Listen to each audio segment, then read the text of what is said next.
Praise the lord. మీకందరికీ మన ప్రభువైన యేసుక్రీస్తు నామములో శుభములు తెలియజేస్తుంటున్నాను. జీవితంలో మీరు ఎప్పుడైనా మీ శక్తికి మించిన ఒక పెద్ద సమస్యను ఎదుర్కొన్నారా? అది భయంకరమైన అప్పు కావచ్చు, భయపెట్టే వ్యాధి కావచ్చు, లేక అధిగమించలేని ఒక అడ్డంకి కావచ్చు. బైబిల్లోని ఒక అద్భుతమైన సంఘటన ప్రతి వ్యక్తి జీవితంలో ఎదురయ్యే అతి పెద్ద సమస్యను చిన్న విశ్వాసం ఎలా జయించగలిగిందో చూపిస్తుంది. ఈరోజు మనం సమూయేలు మొదటి గ్రంథం 17వ అధ్యాయంలోని ఇశ్రాయేలు చరిత్రలోని అత్యంత అద్భుతమైన విజయగాథను చూడబోతున్నాం.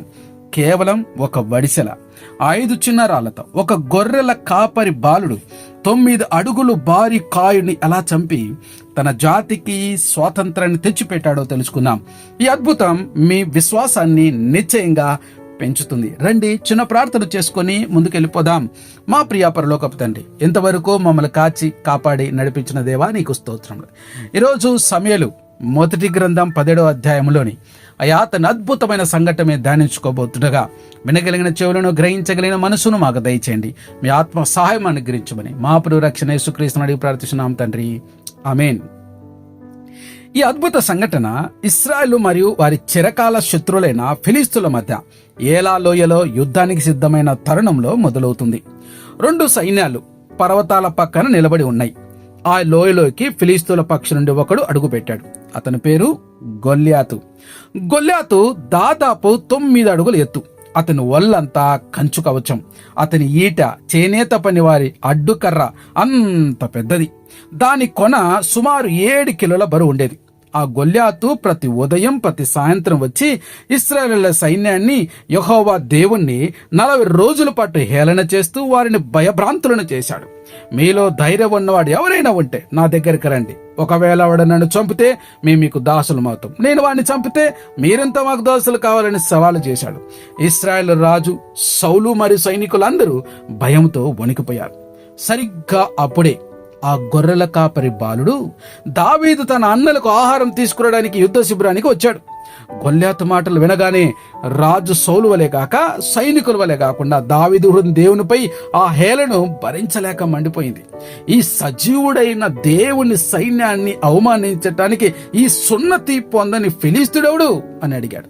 ఈ మాటలు రాజైన సౌలు చెవిన పడ్డాయి. దావీదు గొల్యాతుతో పోరాటానికి సిద్ధమైపోయాడు. సౌలు అతనికి తన కవచాన్ని ఇచ్చేందుకు ప్రయత్నించాడు. కానీ దావీదుకు అవి సరిపోలేదు. నేను వీడితో వెళ్ళలేను, ఎందుకంటే నాకు అలవాటు లేదని చెప్పి వాటిని తీసివేశాడు. దావీదు యుద్ధానికి సిద్ధమైన తీరు ఒక అద్భుతం. ఒక కర్ర, తన చేతి కర్రను తీసుకున్నాడు. 5 నున్నె రాళ్ళు, వాగులోకి వెళ్ళి 5 నున్నె రాళ్ళు ఏరి వాటిని తన సంచిలో పెట్టుకున్నాడు. వడిసెల, తన చేతిలోని వడిసెలను ఆయుధంగా తీసుకున్నాడు. ఈ 3 ఆయుధాలను తీసుకుని బయలుదేరాడు యుద్ధానికి. ఆ గొర్రెల కాపరి బాలుడు గొల్యాతు వైపు ధైర్యంగా నడుస్తుంటే గొల్యాతు ఆశ్చర్యపోయి, నేను కుక్కనా, నా మీద కర్రతో వస్తున్నావు అని దావీదును చిన్న చూపు చూసి తన దేవతల పేరిట శపించాడు. అప్పుడు దావీదు, నువ్వు కత్తితోనూ ఈటతోనూ బల్లెంతో నా మీదకు వచ్చుచున్నావు. అయితే నేను నీవు తిరస్కరించిన ఇశ్రాయేలు సైన్యములకు అధిపతి అయిన యెహోవా దేవుని నామమును బట్టే నీ మీదకు వచ్చుచున్నాను అన్నాడు. ఈ రోజున యెహోవా నిన్ను నా చేతిగా అప్పగిస్తాడు. నువ్వు దేవుడు లేనివాడవని భూమి నిండా ఉన్న వాళ్ళందరికీ తెలిసేలా చేస్తానని దావీదు ప్రకటించాడు. తర్వాత దావీదు గొల్యాతు వైపు పరిగెత్తి తన సంచి నుండి ఒక రాయిని తీసుకుని వడిసెలలో పెట్టి తన బలం కొద్దీ విసిరాడు. ఆ చిన్న రాయి దేవుని శక్తితో ఆ గొల్యాతు నుదురుపై ఉన్న అతి పల్చని భాగాన్ని ఛేదించుకుని లోపలికి దిగింది. గొల్యాతు వెంటనే నేల మీద బోర్లా పడిపోయాడు. దావీదు పరిగెత్తుకెళ్లి గొల్యాతు మీదకి ఎక్కి అతని సొంత కత్తిని తీసుకుని అతని తలను నరికాడు. తమ సూర్యుడు చనిపోవడం చూసిన ఫిలిస్తీయుల సైన్యం భయపడి పారిపోయారు. ఇశ్రాయేలు వారిని తరిమి చరిత్రలో గొప్ప విజయాన్ని సాధించారు. ఈ శక్తివంతమైన అద్భుతమైనటువంటి వాక్యం దావీదు గొల్యాతు కథ యొక్క సారాంశం. మరి ఇది నిజంగా ప్రతి విశ్వాసి జీవితానికి మూల స్తంభం వంటిది. ఈ సూత్రం యొక్క ప్రాముఖ్యత మరి దాని వెనక ఉన్న ఆత్మీయ పాఠాలను కూడా ఇప్పుడు చూద్దామా?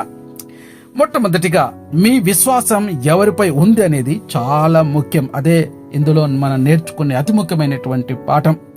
ఈ ప్రపంచం సాధారణంగా ఏమంటది? పెద్ద సమస్యకు పెద్ద పరిష్కారం కావాలి. అంటే గొల్యాతు వంటి బలవంతుణ్ణి చంపాలంటే సౌలు ధరించిన భారీ కవచం, పొడవైన కత్తి మరియు శిక్షణ పొందిన సైనికుడు కాదు. కానీ దావీదు దగ్గర ఏముంది? కేవలం వడిసెల మరియు నది ఒడ్డున దొరికిన 5 నున్నటి రాళ్ళు. గమనించండి, యుద్ధంలో అనుభవం లేదు, కేవలం అడవిలో గొర్రెలు కాచేటప్పుడు సింహాలు ఎలుగుబండ్లను చంపిన అనుభవం మాత్రం ఉంది. అయితే లోకానికి పనికిరానివిగా కనిపించిన ఆ చిన్న వస్తువులే దేవుని చేతులు ఆయుధంగా మారినప్పుడు లోకంలోని అతిపెద్ద బలవంతుని పడగొట్టాయి.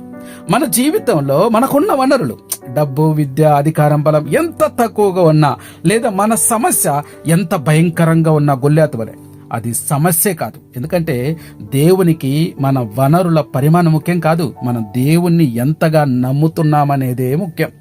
దావీదు విజయాన్ని నిర్ణయించింది ఏంటి? అతని ఆయుధం కాదు, ఆ ఆయుధాన్ని ఉపయోగించినప్పుడు అతను నమ్మిన శక్తి. దావీదు గొల్లియాతుతో, నీవు కత్తితోనూ ఈటతోనూ బల్లెంతో నా మీదకి వచ్చుచున్నావు, అయితే నీవు తిరస్కరించిన ఇశ్రాయేలు సైన్యములకు అధిపతియగు దేవుడి పైన యెహోవా నామమును బట్టే నీ మీదకి వచ్చుచున్నాను అని చెప్పాడు. ఈ మాటలను బట్టి దావీదు తన వడిసెలపై నమ్మకం ఉంచలేదు, తన చేతి బలంపై నమ్మకం ఉంచలేదు అని అర్థమవుతున్నది. దావీదు దేవుని నామంపై, అంటే సజీవుడైన దేవుని శక్తి మరియు మహిమపై మాత్రమే నమ్మకం ఉంచాడు. మనకు సంభవించే అద్భుతాలు మన విశ్వాస పరిమాణం, అంటే సైజ్ ఆఫ్ ఫైత్ వలన కాదు, మన విశ్వాస యొక్క లక్ష్యం, ఆబ్జెక్ట్ ఆఫ్ ఫైత్ వలన సంభవిస్తాయి. మీరు చిన్నపాటి విశ్వాసంతో కూడా అనంత శక్తివంతున్న దేవుని నమ్మగలిగితే ఆయన మీ ద్వారా గొప్ప కార్యాలు చేస్తాడు. మత్తయి సువార్త 17:20-21 మీకు ఆవగింజంత విశ్వాసం ఉండి నెడలా ఈ కొండను చూచి ఇక్కడి అక్కడికి పొమ్మనగానే అది పోవును, మీకు అసాధ్యమైనది ఏది ఉండదు, నిశ్చయంగా మీతో చెప్పుచున్నానని యేసయ్య చెప్పారు. మీరు ఎన్ని ప్రయత్నాలు చేసిన విజయం సాధించలేకపోతున్నారా? కారణం మీ ప్రయత్నాలపై మీరు నమ్మకం ఉంచటం కాదు, మీరు దేవునిపై ఉంచే నమ్మకమే మీ విజయాన్ని నిర్దేశిస్తుందని గమనించండి. వింటున్నారా సంగమా? వింటున్నారా? మీ ప్రయత్నాలు, మీరు చేస్తున్న ప్రయత్నాలపై నమ్మకం ఉంచడం పక్కన పెట్టండి, దేవునిపై నమ్మకం ఉంచండి. దేవునిపై నమ్మకం ఉంచండి, అప్పుడు మీ ప్రయత్నాలు సఫలీకృతం అవుతాయి. ఇది గుర్తుపెట్టుకోవాల్సిన విషయం. మనందరి జీవితంలోనూ కూడా ఒక గొల్లియాతు ఉంటాడండి. అది ఎవరికైనా భయంకరమైన ఆర్థిక ఇబ్బంది కావచ్చు, నయం కాని వ్యాధి కావచ్చు, అధిగమించలేని చెడు అలవాట్లు కావచ్చు, కుటుంబంలో విభేదం కావచ్చు. ఈ ప్రతి గొల్లియాతు మనల్ని భయపెడుతూ నాతో పోరాటానికి శక్తి లేదు అని అనేక రోజుల నుండి సవాలు చేస్తూనే ఉంటాడు. గమనించండి, మీ జీవితాల్లో ఎన్ని సమస్యలు, ఆర్థిక ఇబ్బందులు ఎన్ని సంవత్సరాల తరబడి అవి మనం పీడిస్తున్నాయి, పోవట్లేదు. అది ఎలా ఉందంటే గొల్లియాతు మనం ఎక్కిరించినట్టుగానే ఉంది. మన జీవితాల్లో కూడా ఇలాంటి జరగటం లేదా? ఆలోచించండి. అయితే మీరు చేయవలసింది, మొదట ఇశ్రాయేలుల సైన్యములా భయపడవద్దు, భయం ఉండద్దు. దావీదు వలె ధైర్యంగా నిలబడాలి మనం.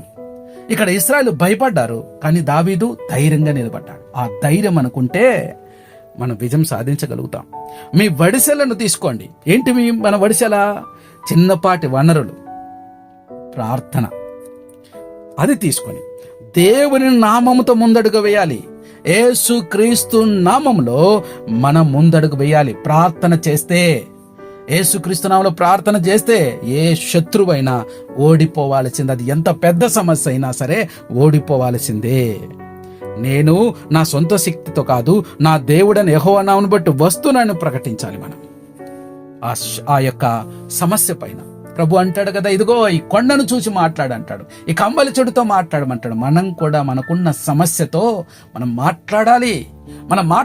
దావీదు గొల్లియాతుతో మాట్లాడినట్టుగా మనం కూడా మన సమస్యతో మనం మాట్లాడాలి. కాబట్టి మీ విశ్వాసం దేవునిపై ఉన్నప్పుడు మాత్రమే మీ సమస్య ఎంత పెద్దదైనా దేవుడు దానిని మీ చేతికి అప్పగిస్తాడు, మరియు మీరు విజయాన్ని పొందుతారు. ఇదే దావీదు గొల్లియాతు అద్భుత సంఘటనలు అత్యంత శక్తివంతమైన ఆత్మీయ పాఠం. దేవుడు కొద్ది వాక్యాన్ని దీవించి ఆశీర్వదించునుగాక. ప్రార్థన చేసుకుందాం. మా ప్రియ పరలోకపు తండ్రి, ఈ అద్భుతమైన దావీదు మరియు గొల్లియాతు కథ ద్వారా మీరు మాకు నేర్పించిన గొప్ప ఆత్మీయ పాఠాలకు నీకు వందనాలయ్యా. తండ్రి, మీరు ఎంత శక్తిమంతులో, ఎంత నమ్మదగిన వారో ఈ అద్భుతం ద్వారా మాకు స్పష్టంగా తెలియచేసినందు బట్టి నీకు స్తోత్రాలయ్యా. తండ్రి, మా జీవితంలో ఉన్న ప్రతి గొల్లియాతును మీ పాదాల చెంత ఉంచుతున్నామయ్యా. మాకు భయాన్ని కలిగించే ప్రతి సమస్యను, మా విశ్వాసాన్ని సవాలు చేసే ప్రతి అడ్డంకిని మీ శక్తితో జయించటానికి సహాయం చేయండి. మాకు ఎటువంటి గొప్ప ఆయుధాలు, గొప్ప బలం లేకపోవచ్చు. మా చేతులలో కేవలం చిన్న వడిసెల 5 నున్నటిరాలు మాత్రం ఉండొచ్చు. కానీ ప్రభువా, ఆ వడిసెల వెనుకన్న శక్తి మీరు, మా విశ్వాసానికి కేంద్ర బిందువు మీరు మాత్రమే. మా విశ్వాసాన్ని బలపరచండి అయ్యా. ప్రభువా, మీ నామను బట్టి ధైర్యంగా నిలబడటానికి, మాపై హేళన చేసే ప్రతి పరిస్థితిని ఎదుర్కోవడానికి మాకు సహాయం చేయండి ప్రభా. లోకమంతా అసాధ్యమనుకున్న చోట మీ శక్తిని మాత్రమే నమ్మేలా సహాయం చేయండి. మా సమస్యల పరిమాణంపై కాకుండా మీ శక్తి యొక్క గొప్పతనంపై మా దృష్టిని కేంద్రీకరించుట కృప చూపించండి. మాకు ఈ విజయాన్ని, ఈ ధైర్యాన్ని, మరి ఈ నిరీక్షణను అనుగ్రహించినందు బట్టి నీకు స్తోత్రాలు. అనేక మంది ప్రభా తండ్రి తమ సమస్యల నుంచి ఎందుకు బయటపడట్లేదో ఈరోజు చాలా స్పష్టంగా చెప్పారయ్యా. అయ్యా తండ్రినైనా గొల్యాతు ప్రభా తండ్రినైనా ఇదిగో అలా వంకరగా మాట్లాడుతున్నారు, తండ్రినైనా హేళన చేస్తూ ఉంటున్నా. అలాగే ఈరోజు మా జీవితాలలో సమస్యలు, కష్టాలు నైనా హేళన చేస్తూ ఉన్నట్టు ఉన్నాయి. కానీ నైనా వాటన్నిటి నుంచి విడుదల పొందే మార్గం ఏమిటో ఈరోజు చెప్పారయ్యా. నజరేయుడైన యేసుక్రీస్తు నామములో మా మోకాలు నీ ఎదుట వంచి అయ్యా తండ్రి సమస్య వైపు గురి కాకుండా నీవు ఎంతటి శక్తిమంతుడవో మేము చూడగలిగితే మా జీవితాలు అద్భుతంగా ఉంటాయని, ఇంత గొప్ప వాక్యాన్ని, ఇంత నిరీక్షణ మాకు కలగజేసినందు బట్టి నీకేమి రుణం తీర్చుకోగలం తండ్రి. కృప చూపండి, సహాయం చేయండి. మా సమస్యలన్నిటి నుంచి మాకు విడుదల ఇవ్వబోతున్నందు బట్టి నీకే స్తుతి, మహిమ, ఘనత చెల్లిస్తూ ఎన్నప్పుడు మా ప్రభు రక్షణ యేసుక్రీస్తును అడిగి ప్రార్థిస్తున్నాం తండ్రి. ఆమేన్, ఆమేన్, ఆమేన్.